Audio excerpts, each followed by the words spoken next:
Here's a deliciously subversive thought for you: stats are ruining enthusiast cars. We use them to rank the latest models, critique them, and deify them. Sometimes the numbers happen to align with a bunch of intangibles, and the car becomes transcendent, like the Ferrari 458 Speciale, a very special thing indeed. There are cars with great numbers and very little charisma. I've driven many of them. And then, there are the number-based narratives that mislead us. For example, the hoopla around the Mazda MX-5's horsepower, or the continuing lack of a Toyobaru with a turbo, frustrating crosstalk about purist platforms better understood on track than on paper.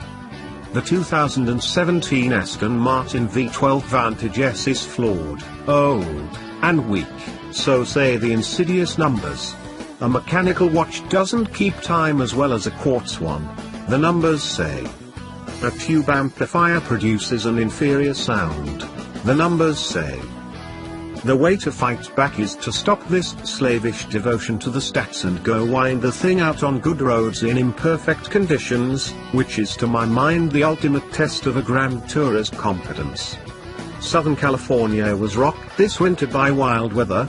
Much of the Angeles Crest Highway that dances along the spine of the San Gabriel Mountains was closed due to heavy snow. So much for plan. Some roadside routing led to some promising roads, so I pointed the Aston into the curves. The V12 roar is a profound part of this car's appeal. Uphill and building steam, the Vantage is a symphony's brass section playing the sounds of wolves on the hunt. Downshifts yowl and snarl like a pack crashing through the underbrush in search of prey. Under deceleration, it sounds like lupine static, unearthly and resonant. Wound out, it's a frenzied whir. Every stab of throttle brings an immediate response, sound and acceleration in equal measure. If you have even the barest appreciation of joy, you can't stay out of the throttle. This is soulful, warm, analog, but merely honest rather than consciously retro. There's nothing here trying to simulate an authentic experience, it is an authentic experience. It's all right there, under the long and delicate hood, 12 cylinders displacing 5.9 liters. And inside the cabin, a 7-speed manual gear shift lever that moves through a dogleg pattern. This watch requires winding. It's a tactile experience that the quickest, most sophisticated dual-clutch automated manual can't touch. I can't describe the several millisecond difference between the Camaro ZL1's 10-speed automatic and Porsche PDK's shift time, but I know, in intimate detail and perfect clarity, when I nail a 1-2 shift on the Aston's dogleg box. Or when I miss the 3-4 upshift and go into 6th, which happened at least twice. The pattern would be tidier with 2 fewer gears. There's plenty of torque to handle bigger ratio jumps, and it's not like an extra overdrive or 2 is doing much to help out the V12 Vantage S's drinking problem. Save yourself the psychic pain of watching the fuel gauge, or worse, the trip computer's consumption figures. The manual transmission is a rare piece of the Aston, feels like it's there to compete in the arms race that inflicts the high-performance genre. Otherwise, the more this car diverges from the pack, the better it becomes. That's in part because as its competitors introduce immense complexity for incremental gains in efficiency and huge power numbers, they also have to go to enormous lengths to camouflage the hardware's unsavory attributes. Think of piped-in or simulated sounds that try a bit too hard to make up for the fact that a direct injection, forced induction engine sounds like 8 sewing machines brawling with a vacuum cleaner. And think of how much effort, the thousands of lines of code and exotic plumbing, that goes into making turbocharged cars seem like they aren't. The number chasers try to cover their tracks, but the insincerity shines through. The Aston's honest appeal begins with the sheet metal. The Vantage has been part of the Aston stable in the US since late 2005, so it's in the twilight of its long existence, but it's also a timeless, contemporary design.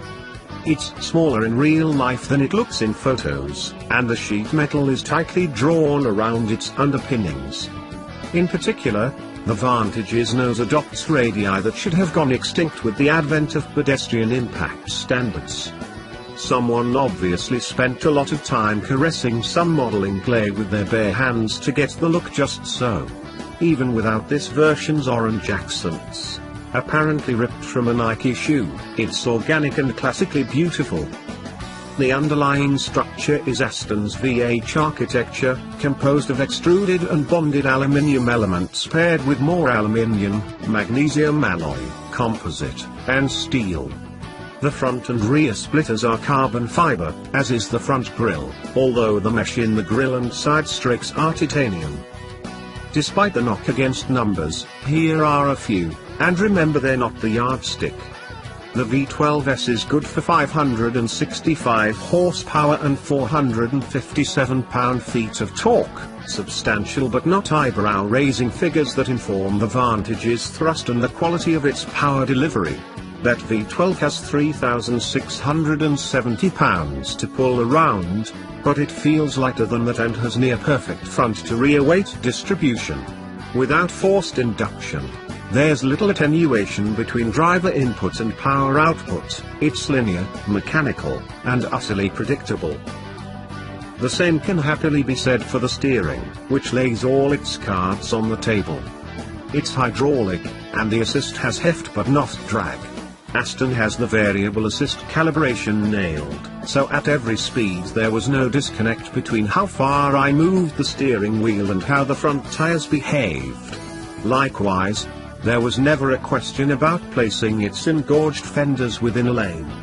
The best electronically assisted racks try ever so hard to approach this one-to-one relationship between driver expectation and steering response, but fall into an uncanny valley of sorts. There's something off, slightly, and it is disconcerting. No such flaw here. The Aston was as game to steamroll down LA's tortured concrete interstates at speed as it was to dart around Big Tujunga Canyon roads curves. I was lucky to have found something still open up in the mountains. The crazy weather had closed much of what I'd hoped to sample, and it had torn this road up, too. Dirt and rocks hiding around many corners, rough pavement, the occasional pothole. It's the sort of situation that makes a hard-edged, rigid sports car like an Alfa Romeo 4C shiver like a chihuahua. But when you hang adjustable Grand Touring suspension with plenty of compliance off a rigid platform like the Vantage's, you get to have more fun with less skitter.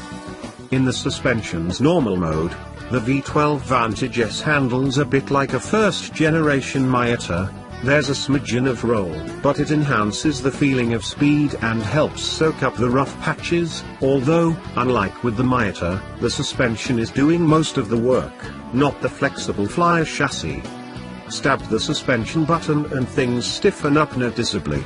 Body motion is better controlled, there's more immediacy to the car's responses, and more information filters up through the wheels, and then dampers, and finally into the cabin. It's still not harsh, but rather more alive. I found I'd stiffen up the suspension when I had a clear view ahead of several smooth, linked turns and carve through them like a slalom skier. Neither mode has much of a downside, and each has its charms. Not to say that you don't give something up for the analog experience. I wouldn't trade the manual box for its rough, uncouth automated manual predecessor, which rapped you with a ruler every time you asked for a shift, but I did wish for a silkier action. The shift gates are narrow, and effort is high.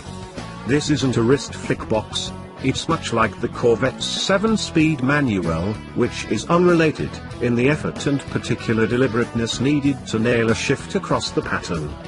The infotainment system is also creaky, but a long stab of the power button causes it to fold out of sight and mind.